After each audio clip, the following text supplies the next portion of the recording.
Hey, this beef is too salty. No way, mother-in-law, you made it. Oh dear, silly me. My name is Sarah, 28. I work as a nurse. And by the way, the one cheerfully serving the stew right now isn't my mom, but my mother-in-law, Andrew's mother. Ever since we got married, she's been very affectionate towards me, and even without Andrew, I would visit my in-laws' place to cook and eat meals together. I, who don't have a good relationship with my own parents, am closer to my mother-in-law than my own mother. My mother-in-law is a cheerful character, and she raised Andrew and his brother single-handedly after a divorce when Andrew was still a kid. I remember being quite nervous when I first met her, because a married friend once told me, "In-laws are people you can never understand in your lifetime." But those fears vanished as soon as I met my mother-in-law. I've always wanted a daughter. We only had rough boys in our house. Thanks for marrying Andrew, she said warmly, gripping my hand. I felt from the bottom of my heart that I would get along with this person. After getting married, she said, "I want our relationship to be like friends, so let's avoid formal language from now on." Of course, I was resistant at first, but now we can joke and tease each other. Lately, we have been playing pranks, pretending to be a mother-in-law and a daughter-in-law with a bad relationship. People are often surprised to learn that we are in-laws. I still use polite language when there are many people gathered, such as for rituals. "So, Andrew is working again today?" "Yeah, it's shift work, so I thought there would be almost no overtime, but he seems to be busy because of a shortage of staff." Well, I'm happier to see you, Sarah, than Andrew, so I'm having fun just cooking with you." She said such a happy thing. While we were chatting, my cell phone rang. Well, speak of the devil, hello. The caller was my husband, Andrew. He had said he would stop by his parents' house after work, and we would all have dinner together. "Oh, Sarah, it's me. Sorry, I can't seem to get away from work, so I don't think I can make it." "Again? You did that last time too. Your mother has been waiting and cooking for you." "Well, it's work, so I can't help it. And she's happier to see you than me, so I'll ask you to take care of her." With that, he hung up the phone, unilaterally. It's been like this lately. Mother-in-law, Andrew just told me that he can't make it again today. Oh, really? He completely neglects his family, just like my divorced ex. As we were fussing over it, a voice came. "Could you keep it down? I can hear you outside." The one who spoke was Andrew's younger brother, whom we'll call Tom. Tom, who's still single, lives with his mother in their family home. "Oh, sorry. Welcome home, Tom." I greet him, but he always just nods his head and heads straight to his room. He's such a cool guy, as usual. My mother-in-law often worries whether he's got someone special or not.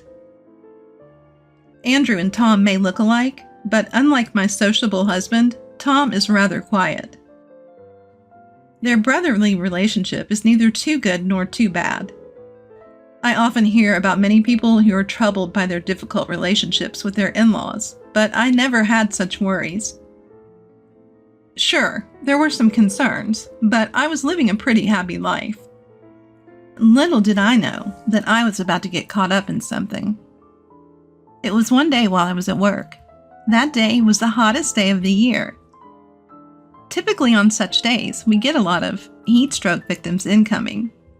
Seeing the patient who was brought in, I was shocked. "It's my mother-in-law." The one accompanying my unconscious mother-in-law was Tom, and it seems she had collapsed in the yard when he got home. Gardening is a hobby of my mother-in-law's, and the yard is always filled with plants. The types of plants change with the seasons, and on nice days, one of her pleasures is to go out in the yard and have some tea. She was so absorbed in gardening, and it seems that she just collapsed from heat stroke. Tom looked worriedly at his mother. Please help my mom, I beg you. Seeing Tom's tearful face, I realized just how much he cherished his mother. As I told him that everything would be okay, I asked him, "Have you told Andrew about this?" Tom responded, I tried calling him several times, but he never answers. Is Andrew working today? Andrew should be off today. When I left for work, he was still sound asleep. No, he's off today. He might still be asleep. I'll contact him. Tom, could you handle mother-in-law's hospital admission procedures? Of course. Thank you very much. Fortunately, my mother-in-law just had mild dehydration. After some intravenous fluids, she regained consciousness and was even able to hold a conversation. Despite assuring us she was fine, she ended up being hospitalized for a few days for further examination. I guess I pushed myself too hard and suddenly felt weak. I'm sorry for worrying you. Thanks, Tom. As she said this to Tom, he replied as always, Not a big deal. Keeping his cool demeanor. At this point, I finally remembered to call Andrew. After trying several times without response, a groggy voice on the other end of the line finally answered. Hello? Ah, Andrew, you finally answered. How long are you planning on sleeping? In response to me, Andrew replied lazily, Actually, I've been up and out for a while now. You know I haven't seen Mom in a while, right? Thought I should do something nice for her, so I took her out to a fancy restaurant. Hearing Andrew speak such blatant lies, I realized the truth. I see. She must be happy.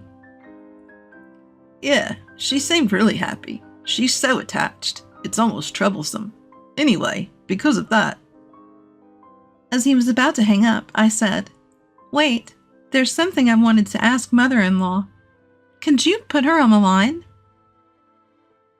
Seeing how he seemed to panic at my request, he managed to croak out, No, she just went to the bathroom. I'll just pass on the message. That's okay. I'll just ask her myself the next time I see her. Are you coming home early today? Sorry, but I have to work after this. Tom tried calling me earlier too, but I figured it wasn't anything urgent, so I just ignored it. He said as he laughed before abruptly ending the call. I had suspected it for a while, but it became clear that Andrew was having an affair, and it seemed like he was deeply infatuated with his mistress. I could almost imagine flowers blossoming in his mind.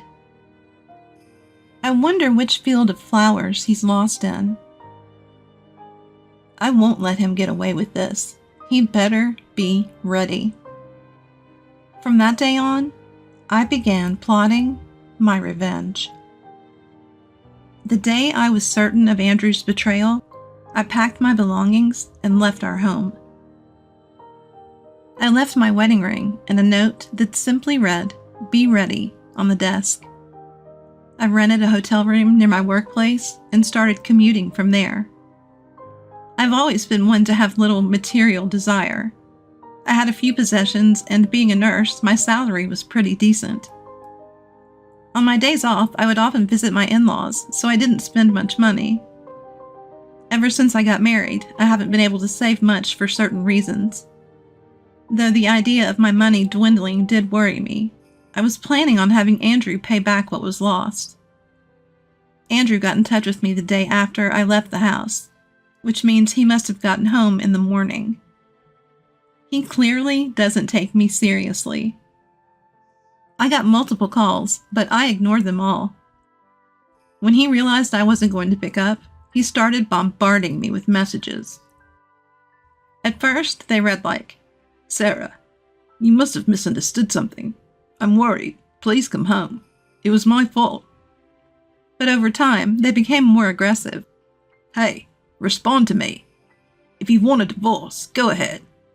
You're the one who mentioned divorce, so I expect alimony. And then he would apologize again.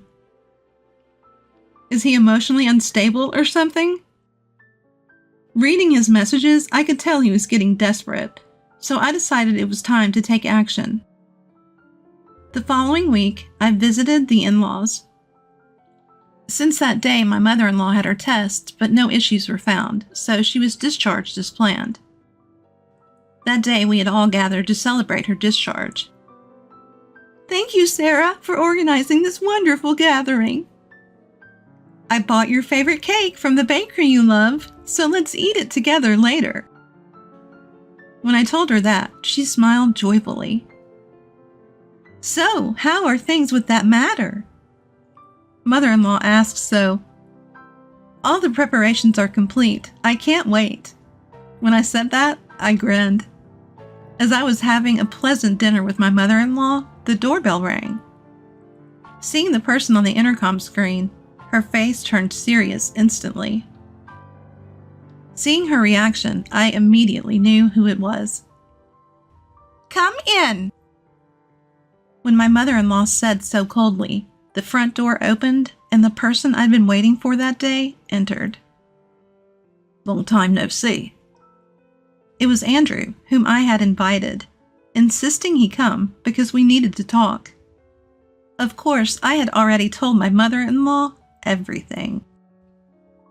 Upon hearing about Andrew's infidelity from me, she was furious. But when I said that I'd like her to wait a bit, given that this is a marital issue, she just apologized over and over about her son. Seeing her like this made me feel guilty instead. Sarah, why didn't you contact me? I've been worried all this time. It's fine. It's fine. Cut the drama. I think you know. But divorce is the only option. Of course, I'll be taking alimony. Once the topic of money came up, my so far mature husband reacted. What? Why do I have to pay the alimony? Sarah should be the one to pay. Enough about money, money, money.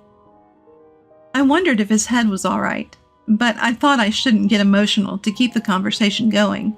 I calmly replied, well, you see, you're the one who cheated.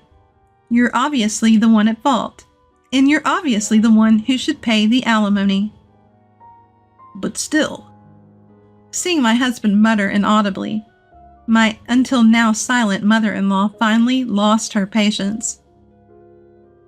Andrew, you've been spouting nonsense. Just hurry up and get a divorce and pay the alimony to Sarah. And don't ever come here again. If you do, I'll bury you in the garden. As my mother-in-law was about to say something outrageous, I stepped in to stop her. Stop! Stop! Andrew, aren't you ashamed to put your parents through this? Here, sign this right now.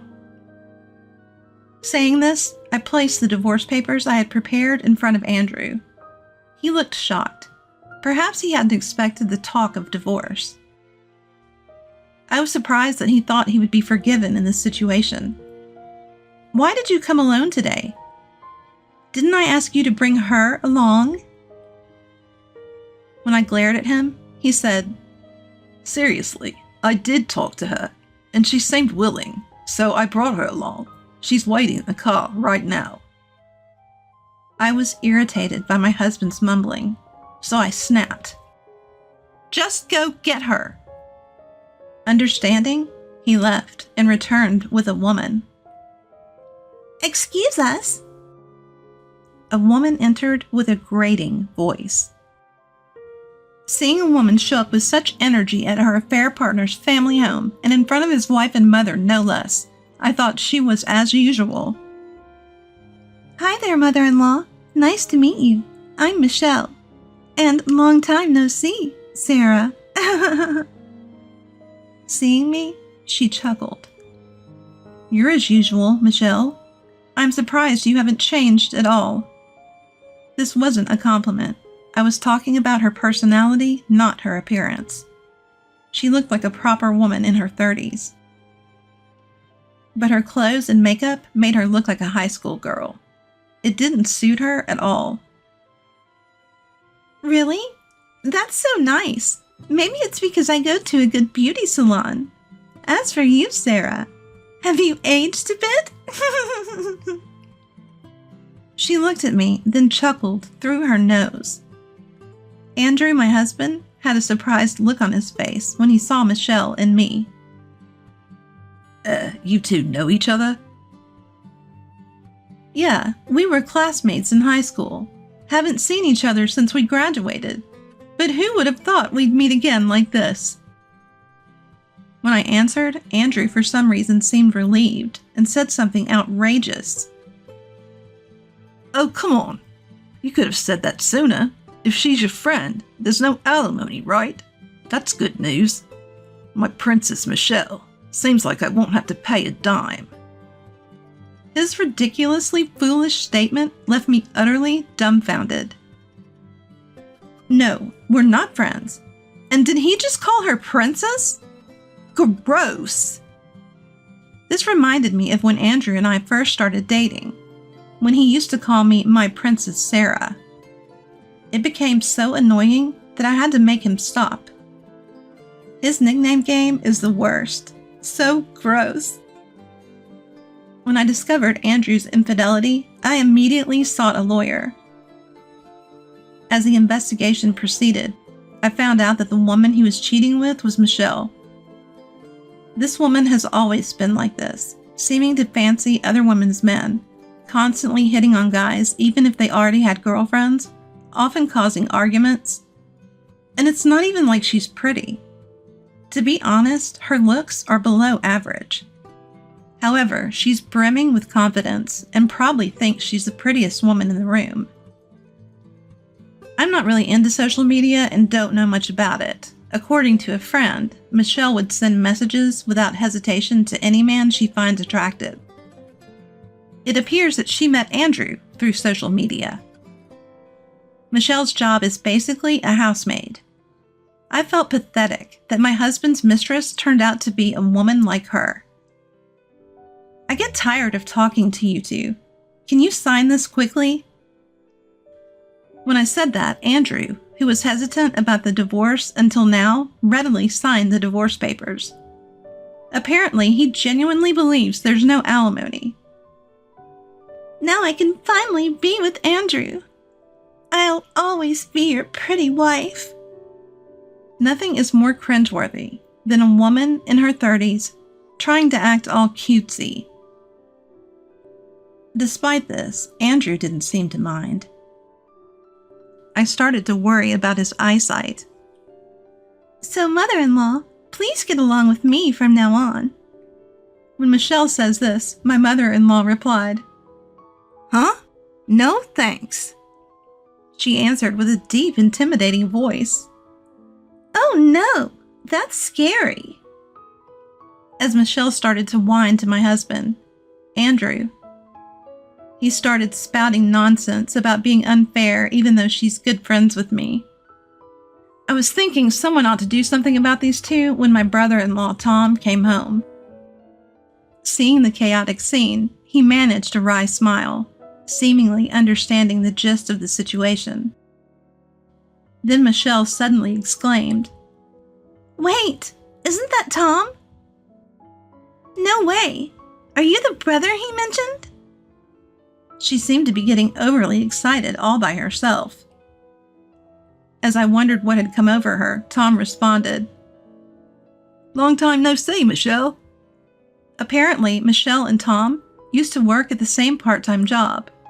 Considering Tom's not bad-looking, it's not surprising that Michelle had taken a liking to him. By the way, due to her terrible memory, Michelle ended up getting fired from that job. I'm going to be your new sister-in-law. Are you happy? Michelle swayed her body as she addressed Tom, to which he responded, Are you serious? That's the worst. My brother-in-law replied coldly. His cold response seemed to stun Michelle, who froze in place. Haha. Oh, this was sent to me by a friend. That's you, right? Tom then showed us a certain website. It was one of those unpleasant sites where people laugh at other people's social media posts. One person was frequently the butt of jokes on this site, with comments like, "Michelle is exhausting today too," and "At this point, it's just a joke." Furthermore, Tom showed us one of Michelle's social media accounts. The photos were mostly selfies, making it obvious that they were of Michelle. Looking at Michelle out of the corner of my eye, thinking that this would surely upset her, she said, "It's hard being popular. These are mostly just women being jealous. Oh well, whatever." Although she responded in that manner, it was clear she was less energetic than before. Even she seemed to have been hurt by this. Just because it's the internet doesn't mean you can write whatever you want. I couldn't help but feel a bit of sympathy for her in this case. "Well, it doesn't matter. From now on, Andrew and I are going to live a glamorous life." Hearing those words, I couldn't help but burst into laughter. A glamorous life? No way! "Could you stop acting tough because your husband got taken? It must be tough to lose a doctor husband, huh?"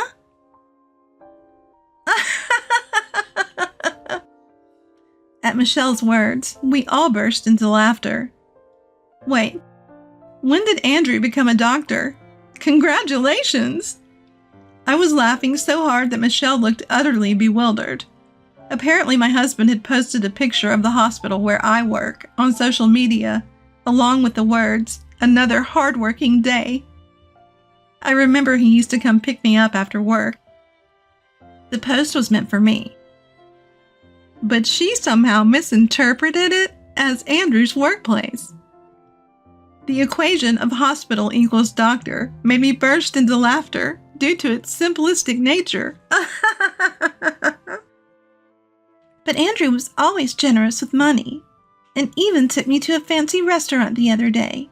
He also paid for my spa appointments. As Michelle continued, it was clear she was starting to panic. I didn't think my husband had much money, which was puzzling. When I asked him about the source of the money, he let out an astonishing revelation. "I used Sarah's credit card." Even if we're family, using a credit card in someone else's name is illegal. But my main card is still in my wallet. I used it to pay for a hotel just the other day. So whose card did he use? As I was wondering this, he returned the card. "Well, what's done is done. Besides, we're still married."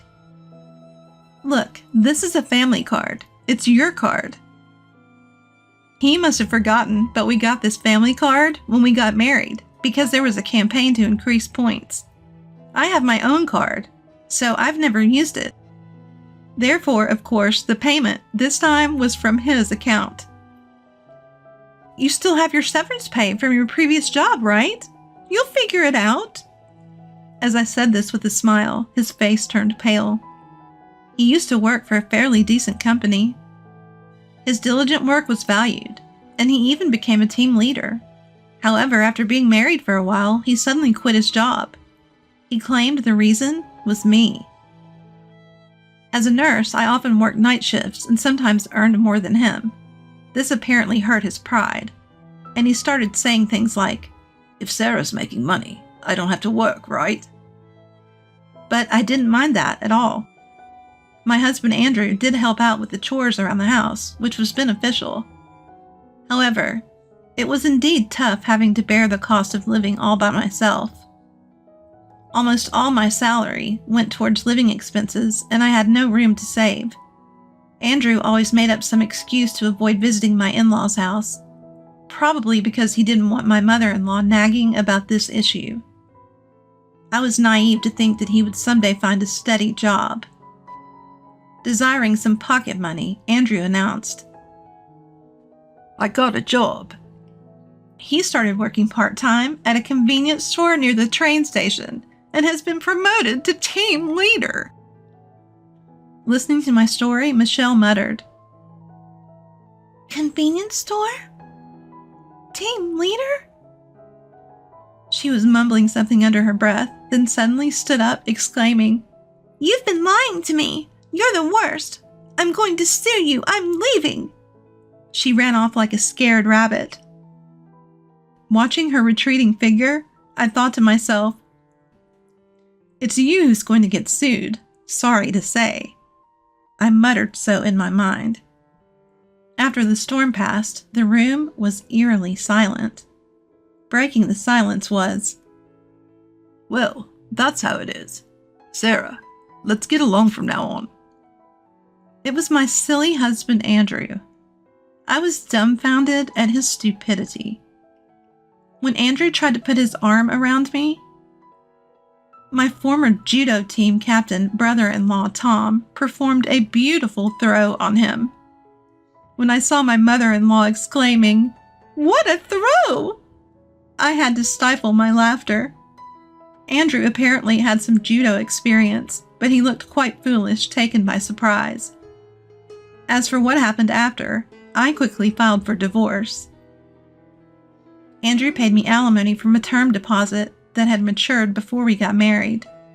He showed up at my workplace once after the divorce in a pitiful manner, but after I threatened to call the police if he showed up again, he never did. I thought about claiming damages from Michelle as well, but honestly, I didn't want to deal with her anymore.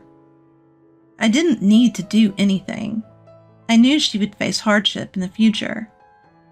During a consultation with a lawyer, I learned something about Michelle. About the woman your husband cheated with, we'd received consultations from other people as well, and I believe she will definitely be punished. Apparently, Michelle was involved with many people, not just my husband, and there were over 10 victims, including people whose marriages had been ruined or who had lent her money and been run out on. She definitely needs to pay for her actions. A few days later, a friend from high school showed me a viral video on social media where victims were gathered in front of Michelle's house shouting, "Give back our money!" and "We'll never forgive you!" It became such a scene that the police had to be called in. And there in her home, Michelle was shouting from her window, "I did nothing wrong!" What surprised me was that my ex-husband Andrew was among the crowd of victims. I felt truly relieved to have divorced such a foolish man. As for my former in-laws, I thought I wouldn't see my former mother-in-law after the divorce, but we still occasionally go out to eat as friends.